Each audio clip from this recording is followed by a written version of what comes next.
Romanos 12, 1.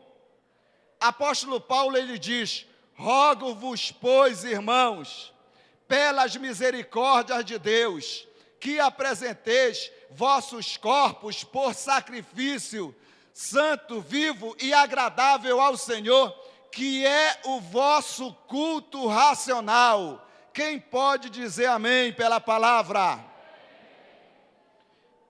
Quando Deus formou Adão, foi com o intuito de se relacionar com ele, sendo que este relacionamento foi quebrado com a queda. E para esse relacionamento ser reatado novamente, só tinha um jeito. Qual era esse jeito? Sacrifício. Diga, sacrifício. Alguém teria que morrer. Na nossa linguagem popular quer dizer, alguém tinha que pagar o pato. Alguém tinha que morrer. Alguém tinha que ser o bode expiatório. Agora, quando Deus, ele formou Adão, ele fez Adão, foi com esse intuito de que Adão adorasse a ele. Foi com esse intuito de que ele tivesse um relacionamento recíproco e verdadeiro do Criador com a criatura. Porque Deus, ele é um Deus de relacionamento. Ele gosta de se relacionar. E ele vinha conversar com Adão. Adão, quando estava só, ele viu, ele sentiu que Adão precisava de uma companheira, de uma auxiliadora. E ele fez Eva. Mas no capítulo 3 de Gênesis acontece aquilo que Deus não queria que acontecesse. Aconteceu a queda, a ruptura no relacionamento de Deus com o homem. Esse relacionamento nós chamamos de cultuar, de adorar, de ter uma expressão maior do adorador para aquele que é adorado. A Bíblia fala que os nossos pecados fazem separação entre nós e o nosso Deus. Um adorador, ele não pode estar com a vida maculada de pecado. O adorador, ele não pode viver uma vida de pecado para ministrar na presença de Deus. Então, por isso que aquele culto que Deus tinha com Adão foi rompido, foi quebrado. Porque o que Deus quer de nós é que nós expressamos o verdadeiro culto, a verdadeira adoração a Ele. Isso foi quebrado através da queda, através do pecado original. E agora, alguém tinha que morrer. Porque sem sacrifício, diz a Bíblia, não há remissão de pecado. Eu estou falando de adoração e estou falando de culto. Eu estou falando de culto e estou falando de adoração. Quais são os elementos principais do culto, da adoração? Primeiro tem que existir a figura do adorador. O adorador é aquele que adora, é aquele que clama, é aquele que busca. Segundo, tem que haver sacrifício. O sacrifício é o que media, é o mediador, porque sem sacrifício não há adoração, sem sacrifício não há culto.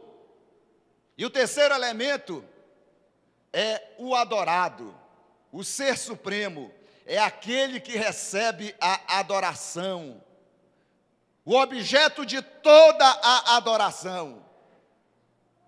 No Velho Testamento, nós vamos nos deparar com muitos personagens da Bíblia que eles adoraram a Deus, que eles procuraram adorar a Deus, embora sem conhecer a Deus, mas através da revelação que eles tiveram de Deus.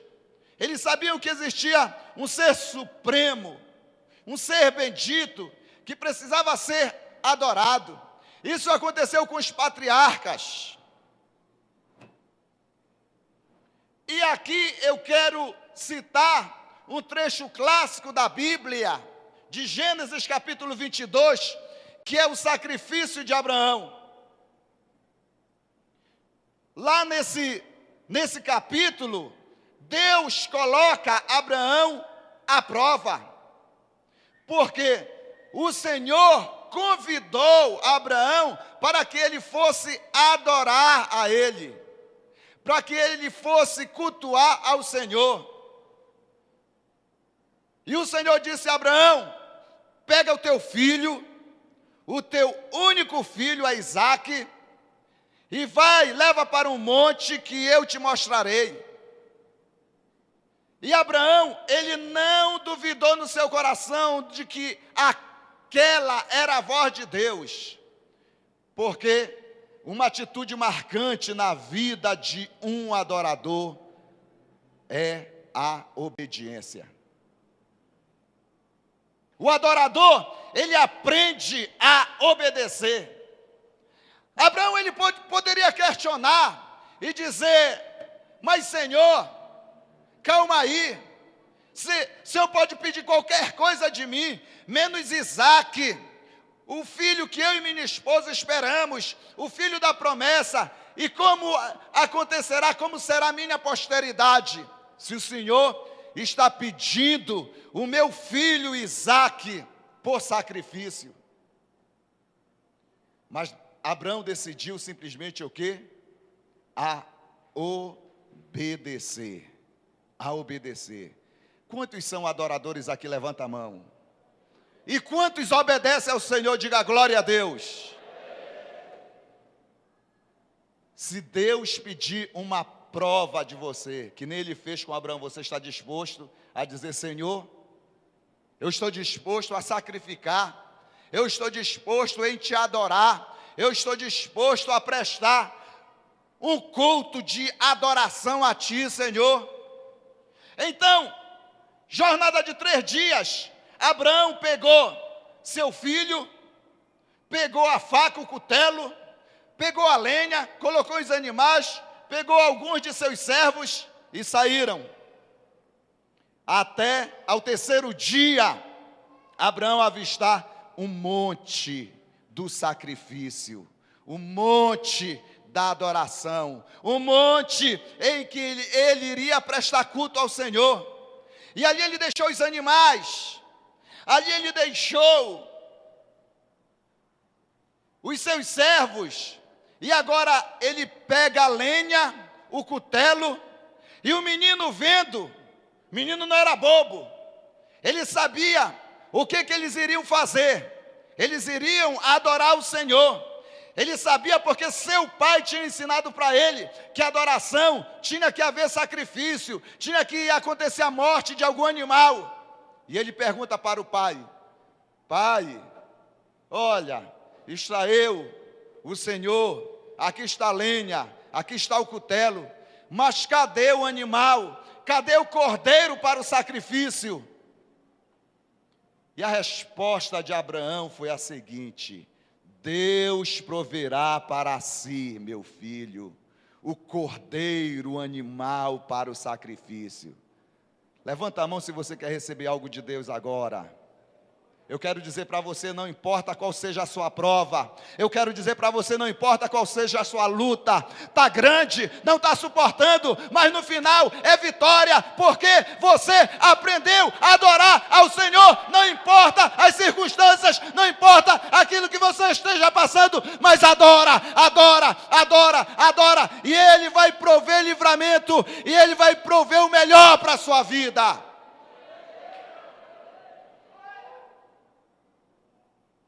Abraão, ele pegou seu filho e começaram a subir aquele monte do culto, monte da adoração. E chegando lá, ele começou a preparar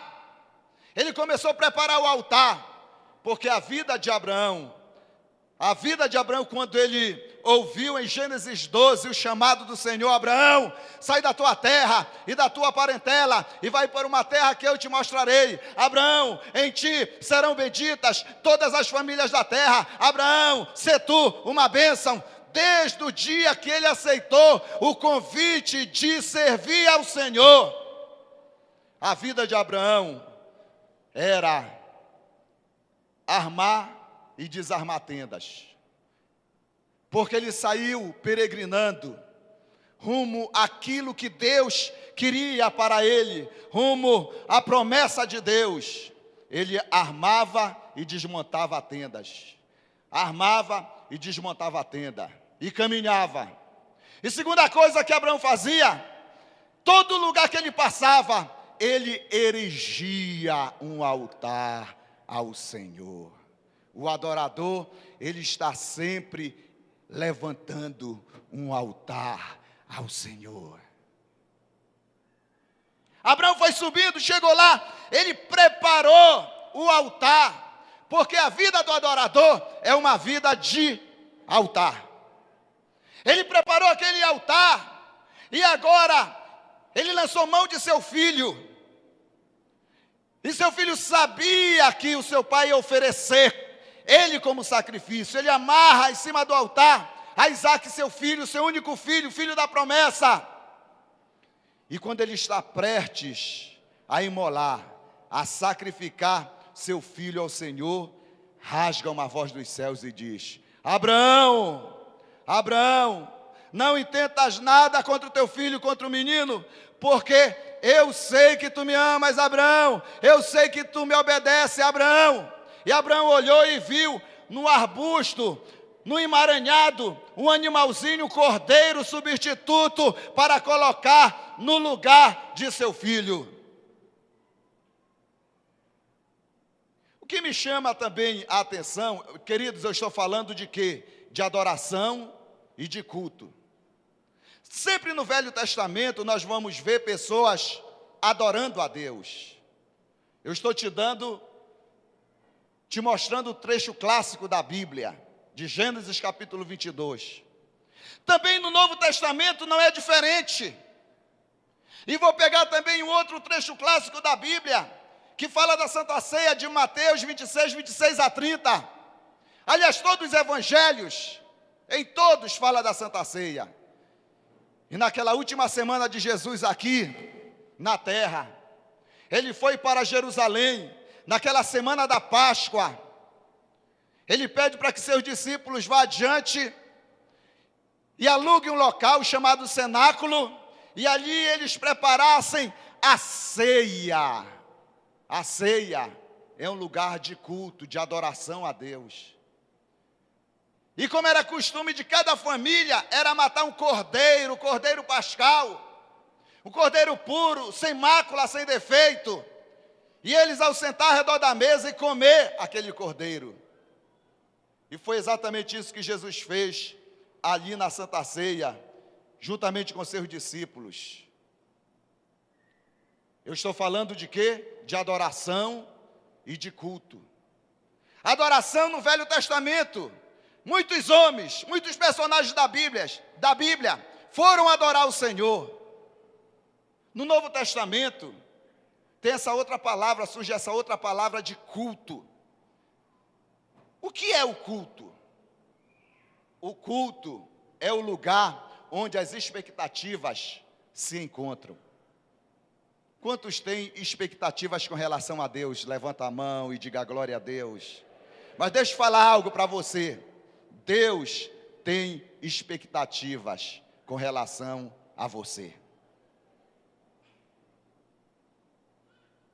Eu quero falar para você também que hoje você veio para cá porque aqui, esse momento aqui é um lugar de adoração, é um lugar de culto a Deus. Aqui é uma assembleia, assembleia dos santos. A palavra grega quer dizer eclésia ou eclesia, como queira chamar. É onde os santos se reúnem. Então aqui há uma assembleia de santos. Mas o culto, o verdadeiro culto, a verdadeira adoração, existe o adorador, o sacrifício e aquele que recebe a adoração. Por isso que quando você chega no culto, você tem que se desligar do seu vizinho. E a sua atenção tem que estar no sacrifício, no mediador e naquele que vai receber o seu sacrifício. Amém? Quem está me entendendo, levanta a mão e diga glória a Deus. Então eu estou falando para você que o culto é o lugar onde as expectativas se encontram. Eu quando conheci a Neidinha, essa aqui é a minha esposa, o meu sogro, ele disse, olha, você vem aqui, eu lhe dou 1 hora aí para você conversar com ela, ir na casa deles lá. E eu ia com uma expectativa, e parece que aquela 1 hora voava. E se eu ficasse 12 horas, se eu ficasse 24 horas conversando, o tempo ia voar muito rápido. Nós temos aqui 2 horas de culto. Aqui, essa assembleia aqui. Você veio da sua casa para cá. E aqui, você colocou no culto, na adoração, a sua expectativa em Deus. Mas por outro lado, Deus colocou as expectativas dele em você. Você entende como é que é? E aí, as expectativas se encontram, se entrelaçam. Agora deixa eu te falar uma coisa.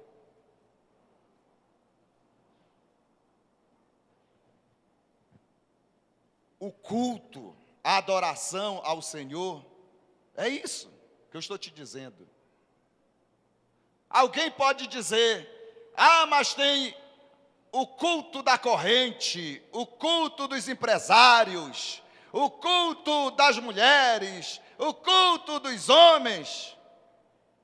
Aí você pode criar qualquer tipo de culto, mas isso não é culto, isso é reunião, é uma reunião. E deixa eu te falar algo mais profundo, e muitas das vezes Deus não está lá, porque Deus se encontra no lugar que há a verdadeira adoração. Por que eu estou te falando isso? Porque as pessoas, elas colocam a sua expectativa em Deus. Eu quero isso, eu vou para o culto, eu vou ofertar, eu vou dizimar, eu vou fazer o voto, eu vou fazer o compromisso, porque eu quero, no mínimo, 100 vezes mais de Deus para mim. Agora, deixa eu te falar outra coisa. Quando você coloca a sua expectativa em Deus, você saiu da sua casa, veio para o culto, para o local de adoração, e você diz, eu sou um adorador, eu só quero adorar. Ele pode pedir tudo de mim, não tem problema. Aí ele olha para você e vê a atitude correta no seu coração. Porque com Deus não funciona esse negócio de barganhar, queridos. Não há troca, não há permuta, não. Nada disso. Sabe como é que funciona? É quando você tem a atitude de adorar, você se entrega para Ele totalmente, aí Ele diz, gostei desse adorador, gostei dessa adoradora, está aí, ele vai ter tudo de mim agora. Você está me entendendo aí? O culto é como se fosse uma núpcia, um casamento, é o lugar onde os apaixonados se encontram. E aqui, queridos, olha, eu estou falando isso aqui de maneira geral. Eu poderia ficar muito tempo gastando aqui, falando de adoração e preparar vários sermãos. Por exemplo, um tipo de sermão que eu poderia preparar era falar somente de adoração extravagante, de ser extravagante na presença de Deus.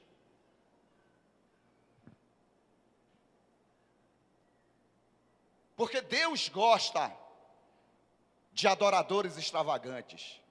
E eu te mostro na Bíblia que muitas pessoas, aliás, as mulheres, elas são mais extravagantes do que os homens. Não me interprete mal, mulheres, vou repetir. As mulheres são mais extravagantes do que os homens no sentido da adoração. Você entendeu? Eu te provo aqui na Bíblia. Você vê, vou pegar somente 3 exemplos rapidamente. Você se lembra daquela mulher com fluxo de sangue? 12 anos sofrendo. E a lei condenava ela. A lei considerava impura, amaldiçoada. Mas ela queria prestar culto, ela queria adorar a Deus, entenda.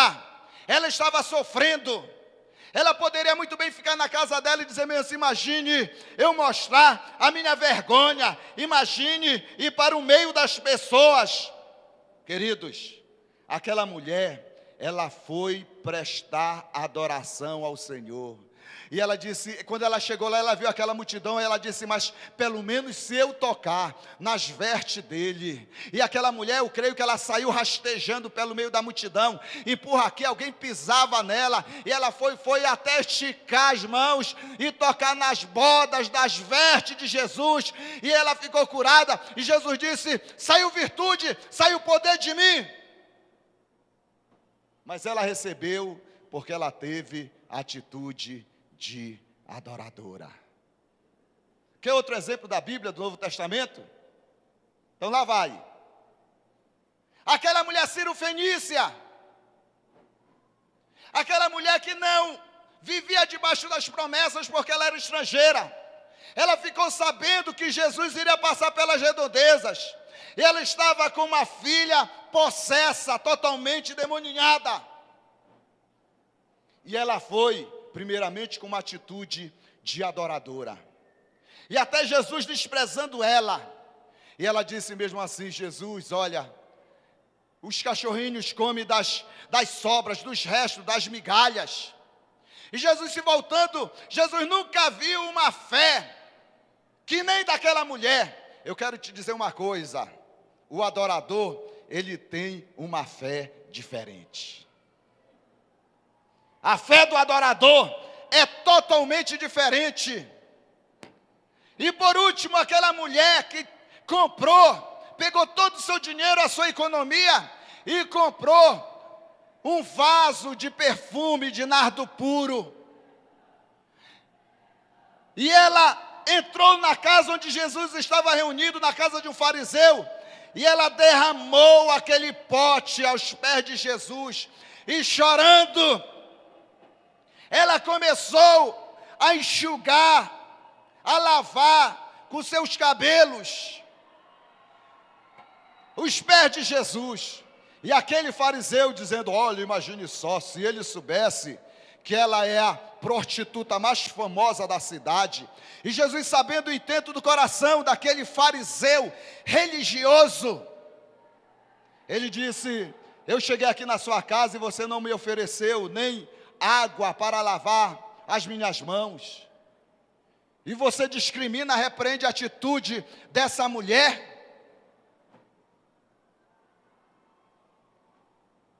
Agora, recebe essa que eu vou falar para você. O adorador que é extravagante recebe muito do Senhor. Seja extravagante na sua adoração. Mais uma, o adorador, ele faz aquilo que ninguém faz. Vou repetir mais uma vez. Só a irmãzinha lá do fundo que recebeu a revelação. O adorador faz aquilo que ninguém faz. Então seja extravagante na sua adoração. Se der vontade de correr, corre. Se der vontade de pular, pula. Se der vontade de gritar, grita. Se der vontade de glorificar, faz qualquer coisa, mas adora ao Senhor.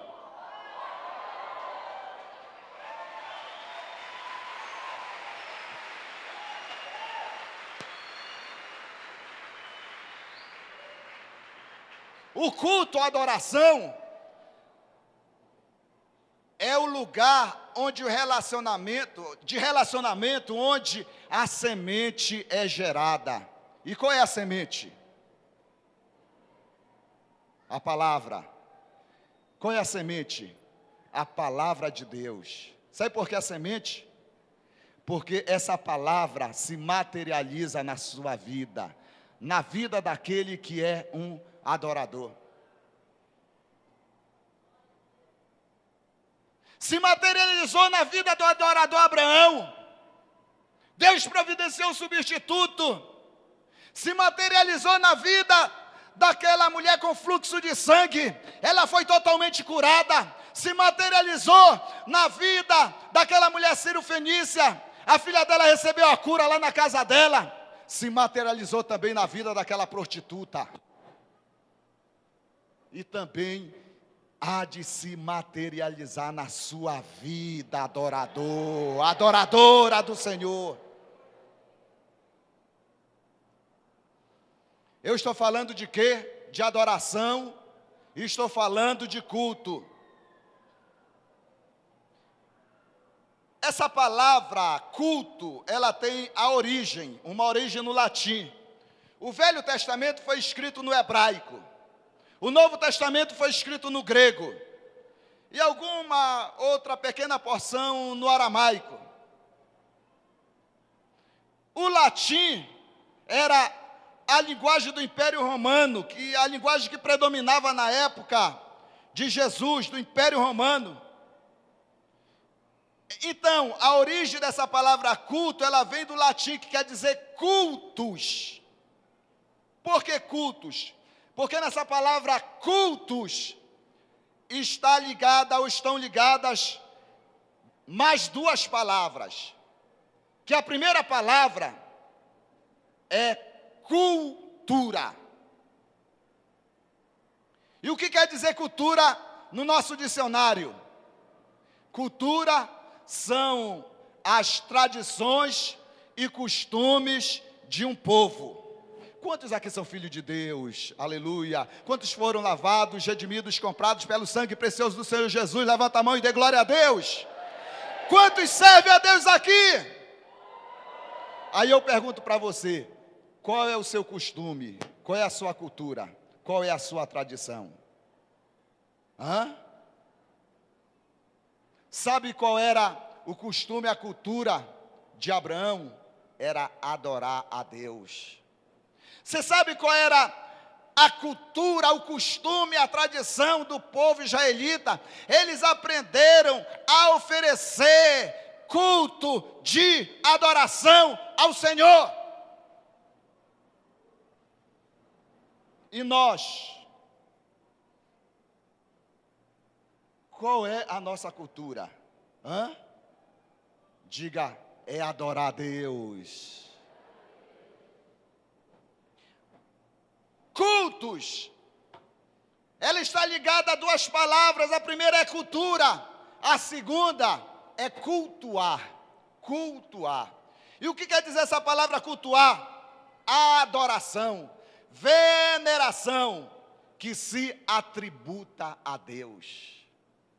Então, quando eu cultuo, eu estou adorando, eu estou venerando, eu estou tributando algo a Deus. Então, nós podemos afirmar de que culto é adoração. E adoração é culto. Quem cultua, adora ao Senhor. E quem adora, cultua ao Senhor. Está claro assim? Levanta a mão quem entendeu.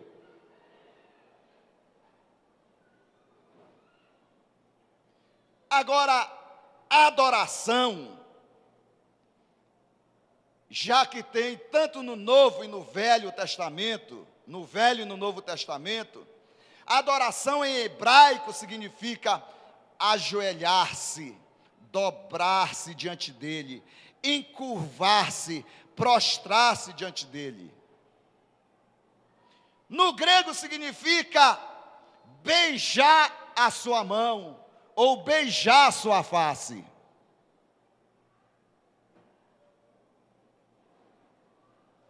Agora, para mim, o que é culto? É o lugar de dar e não receber. Eu estou dizendo que aqui você saiu da sua casa, você veio para esse lugar aqui. E eu estou falando que você veio com uma expectativa. E qual é a sua expectativa? De dar, de oferecer e nunca receber. Porque se você está pensando em receber algo de Deus, quando você cultua, quando você adora, você está redondamente enganado que Ele não vai te dar nada. E é isso que tem muita gente frustrada com Deus. Eu já li um livro que diz decepcionado com Deus. E as pessoas, elas vêm para Deus com esse intuito de barganha, mas o culto é o lugar de dar e não receber. Agora, quando você dá, você vai receber. Você vê um homem na Bíblia, por nome Davi, e uma das credenciais de Davi era de adorador. E você vê os pecados explícitos de Davi. Mas o que Deus olhava era para a atitude de coração. A atitude do coração de Davi. E Deus se agradava da atitude do coração dele quando ele prestava culto, adoração a Deus. E por isso Davi foi chamado o homem segundo o coração de Deus. Culto para mim é o lugar de adoração. Culto para mim é lugar de ofertar. É por isso que ainda agora o pastor Argenildo, ele anunciou: agora é hora de ofertar.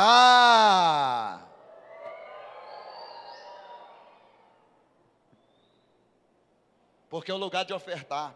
O culto é o lugar de dar o melhor. O culto é o lugar da entrega total.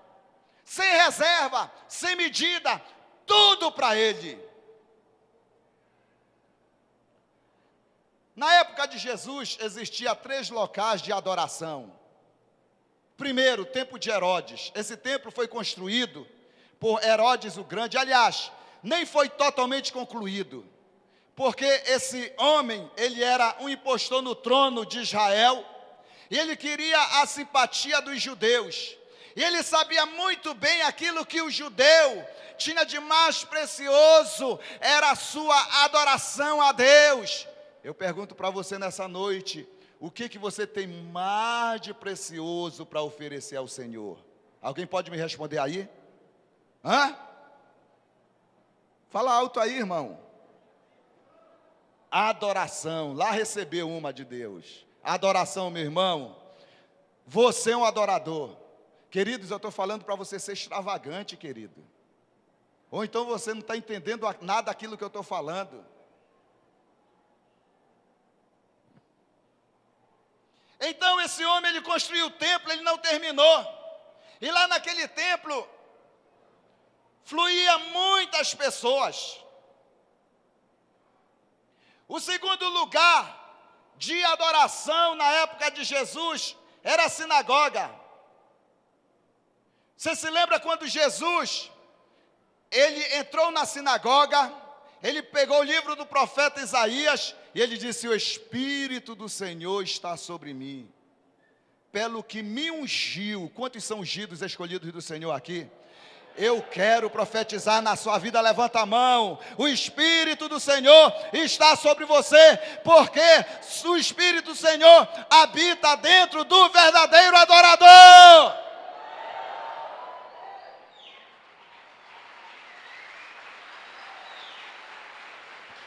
A sinagoga era o local em que, quando o rei Nabucodonosor invadiu a Jerusalém, e ele destruiu totalmente o templo, levou os utensílios preciosos da casa do Senhor para a Babilônia, e levou também escravizados os judeus para a Babilônia, e aqueles judeus lá, eles entendiam muito bem o sentido da verdadeira adoração, de ser adorador, de prestar culto a Deus, e eles começaram a construir locais, sinagogas, e a sinagoga recebia centenas de pessoas.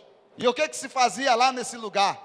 Tanto no templo como na sinagoga, eles oravam a Deus, eles adoravam ao Senhor, eles cantavam cânticos, salmos ao Senhor, e também eles liam a palavra, faziam leitura dos profetas na sinagoga. E o terceiro local de adoração na época de Jesus, esse Jesus gostava muito, era de casa em casa. Os maiores milagres, curas, libertações, Jesus efetuou dentro de uma casa. Ele gostava, até os fariseus diziam: olha, ele come, ele diz que é Messias, e come na casa de pecadores. E você pode ver nos evangelhos tantos e tantos milagres que eu não tenho tempo para citar, de milagres que aconteceram dentro de uma casa. Citarei pelo menos um, quando Jesus entrava na cidade que Zaqueu morava, na rua principal, aquele homem, coletor de imposto, ele subiu no pé de árvore porque ele era pequeno e queria ver Jesus, e quando Jesus ia passando, viu Zaqueu pendurado naquela árvore, no galho da árvore, ele disse: Zaqueu, desce depressa, porque convém hoje eu fazer um culto na sua casa. Quantos tem uma célula na sua casa? Levanta a mão. A célula é um lugar de adoração, de culto a Deus, por isso a sua casa e a sua família é abençoada. Mas eu poderia continuar. Jesus, ele disse: onde 2, 3 estiverem reunidos em meu nome, lá eu estarei. O Senhor está lá no discipulado, no GE, porque aonde o Senhor está, lá é o lugar do culto, lá é o lugar da adoração. Qual é o lugar de adoração ou culto cristão hoje? Se Salomão, quando construiu o templo, exclamou: mas de fato habitaria Deus na terra, eis que o céu dos céus não te podem conter, quanto menos esta casa que eu edifiquei. Olha, Salomão, ele está falando isso. Ele construiu o templo para o Senhor, uma das 8 maravilhas do mundo antigo. Mas Salomão, ele diz: de fato, habitaria Deus na terra?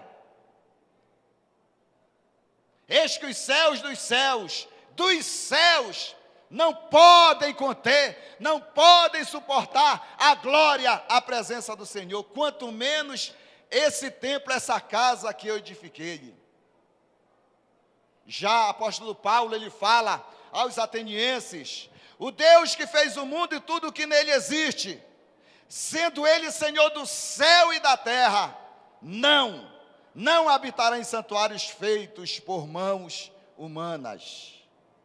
O verdadeiro templo no qual Deus pode morar é no corpo do cristão, quando este nasce de novo e coloca Jesus 100% no centro da sua vida.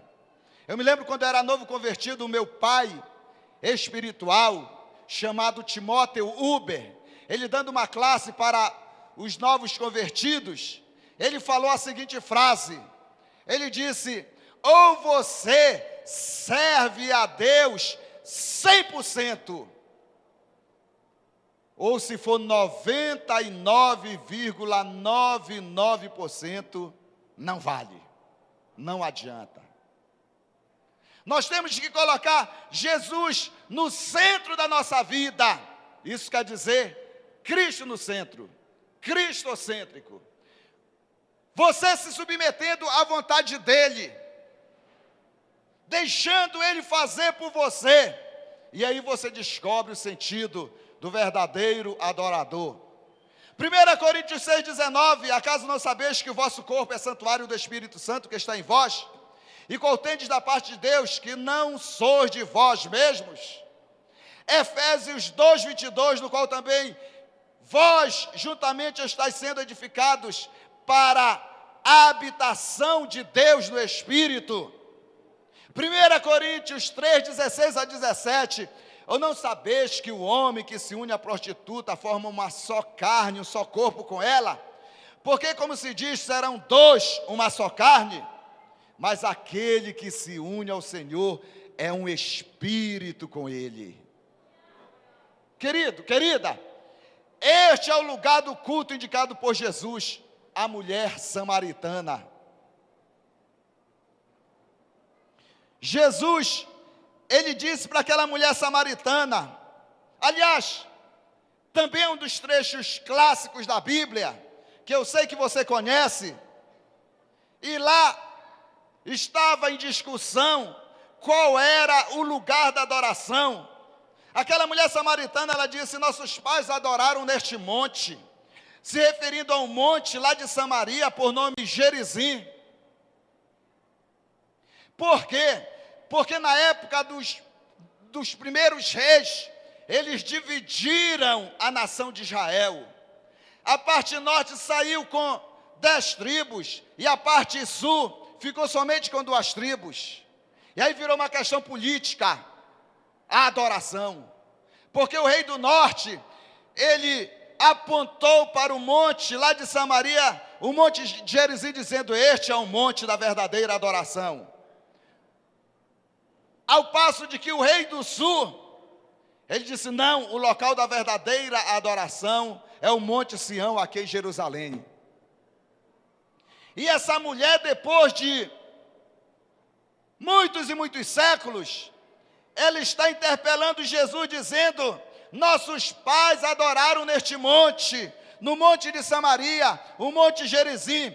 Entretanto, vocês dizeis que é no Monte Sião, em Jerusalém, que é o lugar que se deve adorar ao Senhor. E Jesus disse para aquela mulher, podes crer que a hora vem, quando nem neste monte, nem no monte de Jerusalém adorareis o Pai.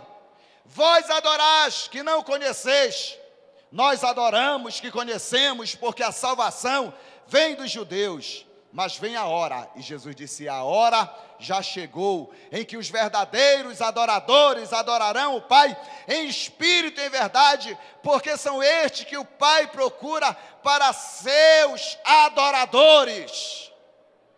Querido, olha só, o que Deus procura hoje na face da terra? Homem fiel, sim, leal, sim, mas eu quero te dizer, aquele que Deus procura é aquele que é um verdadeiro adorador.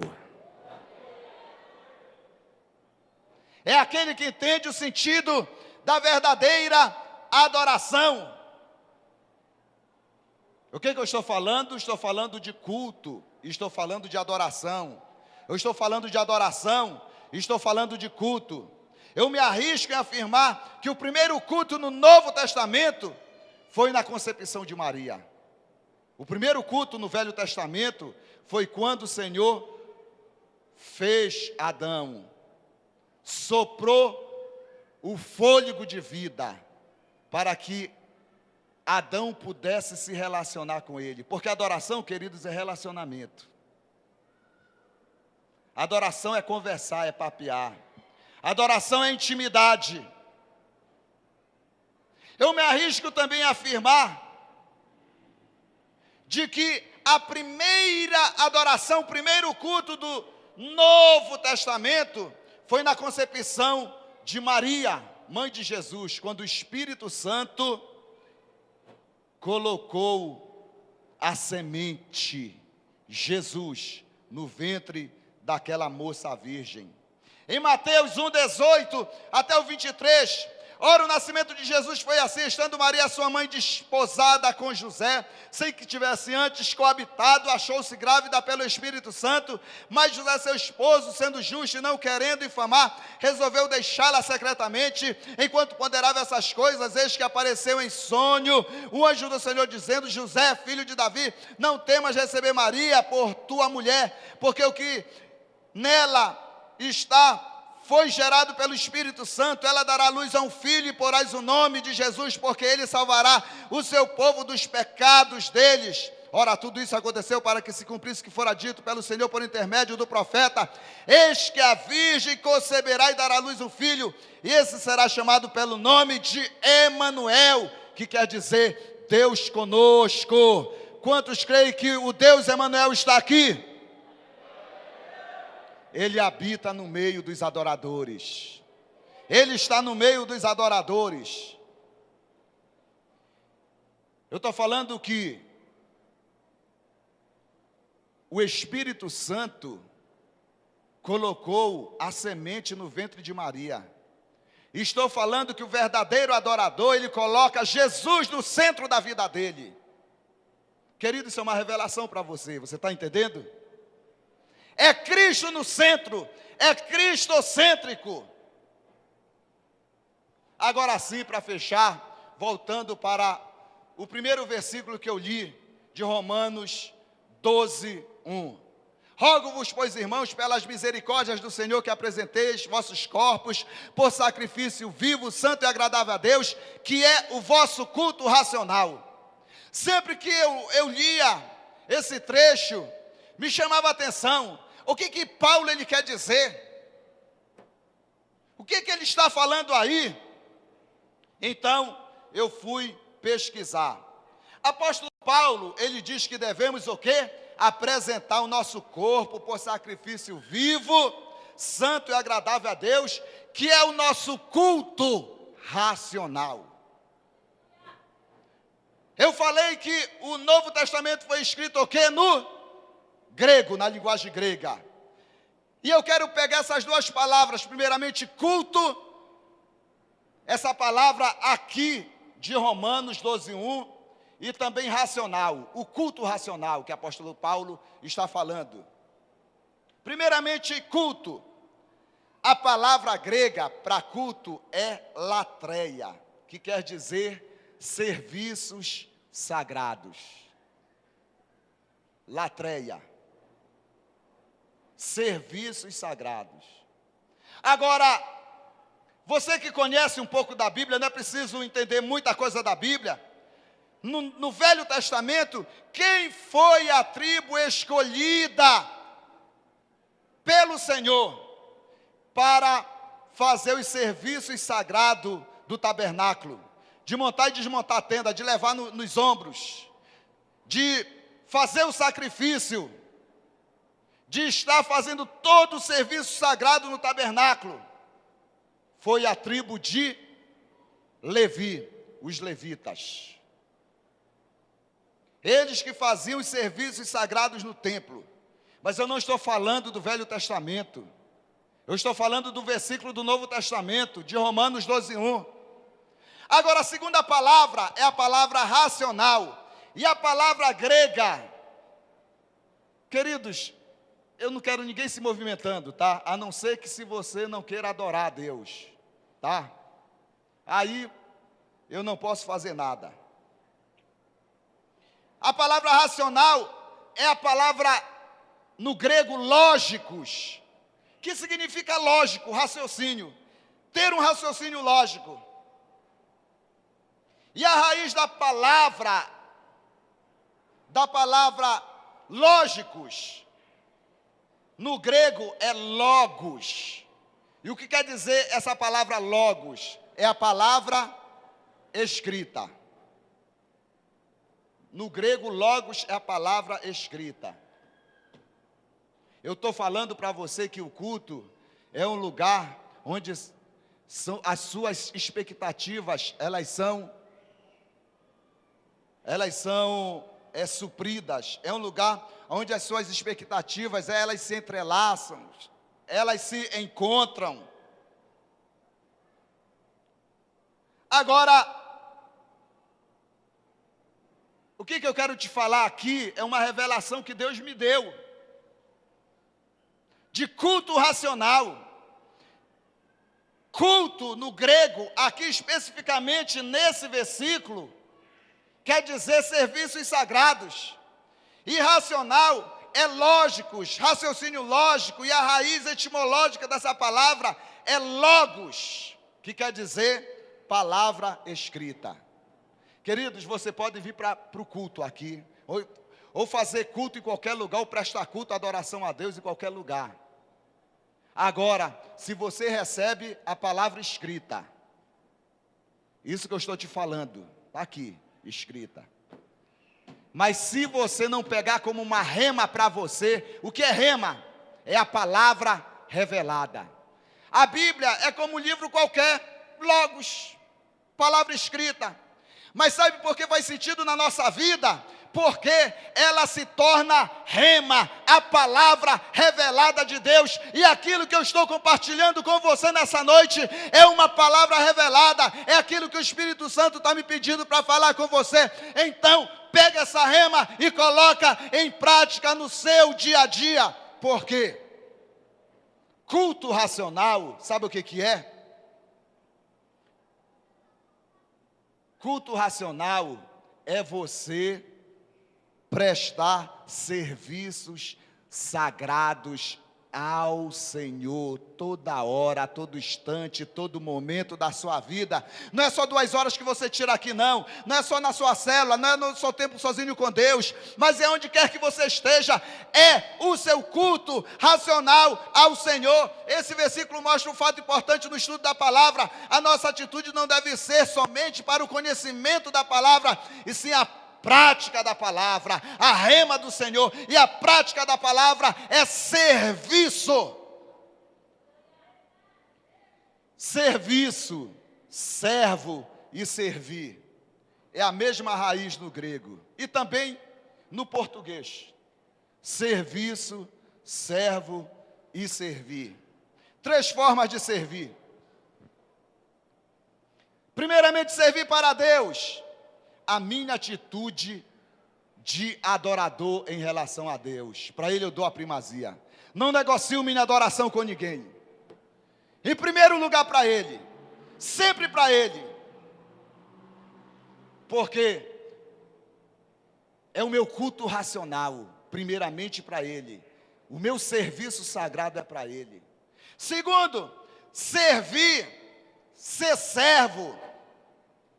Serviço para o seu próximo. A minha atitude com relação ao meu próximo, a minha atitude de ajudar, de compartilhar o pão, a comida, para o necessitado, para o órfão, para a viúva, aquele que precisa da minha ajuda, eu vou ser sempre um ajudador. É o meu serviço social, é o meu serviço para a coletividade, é o meu serviço, é o meu servir para o meu próximo. Isso que o apóstolo Paulo está dizendo também, que é o nosso culto racional, é a atitude do verdadeiro adorador cristão. E por último, servir para o mundo.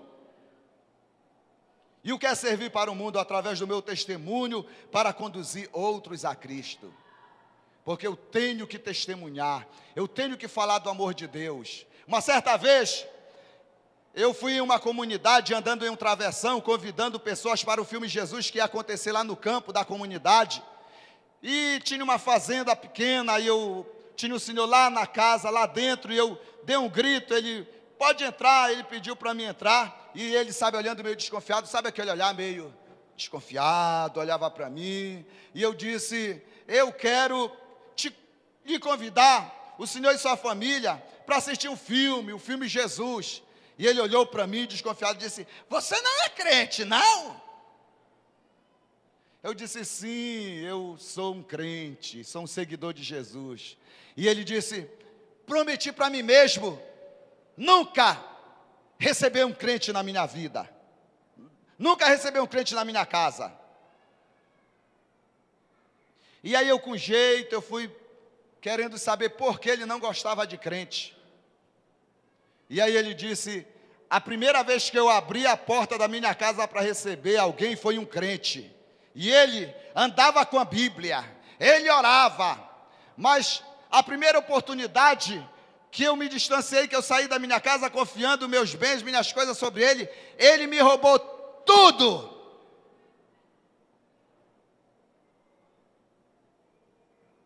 A última forma de servir,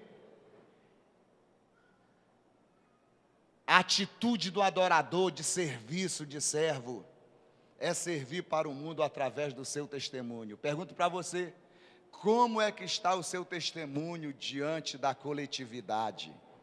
Está bem? Queridos, eu quero que você fique em pé agora em nome de Jesus e aplauda bem forte ao Senhor Jesus. Glória a Deus. O verdadeiro adorador cristão é aquele que presta culto a Deus no seu templo, submetendo a sua vontade ao senhorio de Cristo e com atitude de servo e apresentando seu corpo a Deus como verdadeiro culto racional.